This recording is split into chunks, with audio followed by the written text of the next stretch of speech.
Waalaikumsalam warahmatullahi wabarakatuh.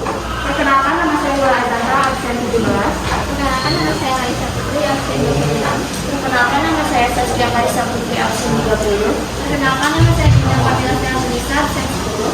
Perkenalkan, nama saya Jiman, absen 2. Perkenalkan, nama saya Muhammad, absen 18. Pada presentasi kali ini, kami akan menjelaskan tentang faktor penyebab perubahan sosial budaya di masyarakat. Yang pertama yaitu perubahan lingkungan alam. Lingkungan alam adalah lingkungan yang sudah ada tanpa harus dibuat oleh manusia.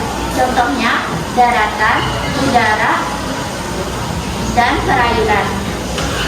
Alam juga berperan penting dalam kehidupan manusia, seperti untuk penyediaan bahan-bahan makanan dan untuk pakaian.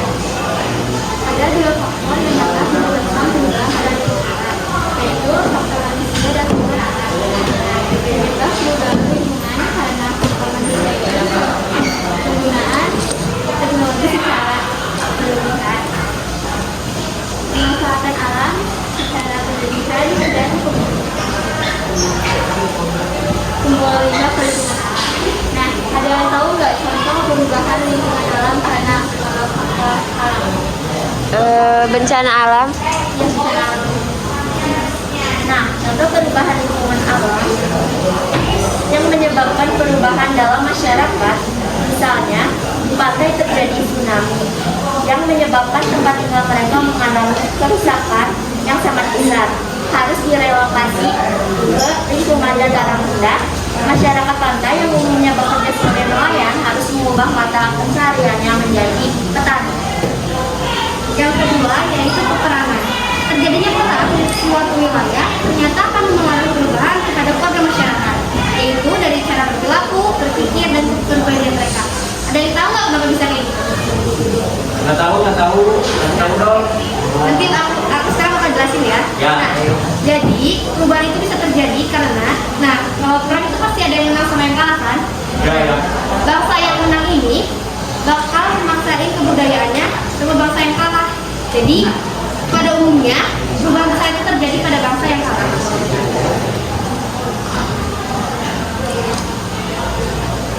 Nah, di sini ada masih ingat ya apa aja negara yang pernah menjajah Indonesia? Belanda. Ya. Kalau Belanda itu berapa tahun? 300. Ya. Kalau Jepang berapa tahun? 5 tahun. Nah, di sini kita tuh tahu kalau misalnya Jepang menjajah lebih sebentar daripada Belanda, tapi Jepang itu sebenarnya membawa banyak perubahan sosial pada bangsa Indonesia dalam berbagai bidang. Yang pertama yaitu di bidang sosial. Dalam bidang sosial, kemiskinan dan kelaparan terjadi di berbagai daerah. Ini disebabkan karena warga desa yang produktif dipekerjakan, sehingga desa mengalami keadaan krisis karena tidak terurus. Yang kedua yaitu di bidang ekonomi. Di bidang ekonomi, masyarakat mengalami kesulitan dan juga kemiskinan karena sumber daya dan hasil pertanian dibawa untuk kepentingan perang besar.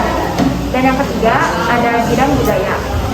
Di bidang budaya memiliki dampak yang baik karena kebijakan Jepang yang melarang budaya Barat atau Belanda, sehingga bahasa Indonesia banyak digunakan dan bermunculan karya sastra yang bertema perang dan kemerdekaan. Lalu yang terakhir yaitu bidang politik. Dalam bidang politik, para pemimpin diikutkan dalam berbagai macam organisasi dan mereka memanfaatkan hal itu untuk mempersiapkan kemerdekaan Indonesia. Yang terakhir yaitu pengaruh kebudayaan masyarakat. Tentunya suatu masyarakat mempengaruhi masyarakat lain. Contohnya proses pengaruh kebudayaan adalah difusi merupakan proses penyebaran unsur baru baik berupa alat ide atau gagasan dari satu pihak ke pihak lain, dari satu tempat ke tempat lain, dari satu orang ke orang lain, dan dari satu masyarakat ke masyarakat lain. Contohnya pada masyarakat petani tradisional yang masih menggunakan tenaga hewan dan tenaga manusia, kemudian mengganti dengan mesin.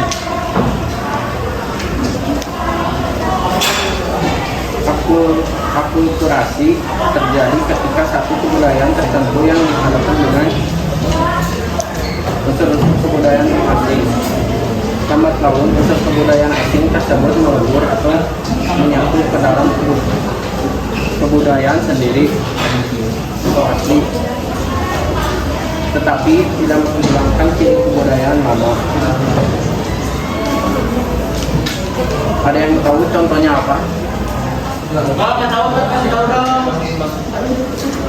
Contohnya ketika perkembangan musik rap dari negara asing digabungkan dengan bahasa Jawa, maka terciptalah musik rap dengan bahasa Jawa.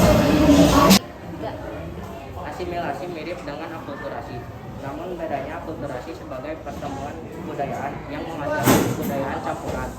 Asimilasi merupakan pertemuan dua kebudayaan yang lambat laun melebur menjadi kebudayaan yang baru di mana unsur dari masing-masing kebudayaan yang asli hilang.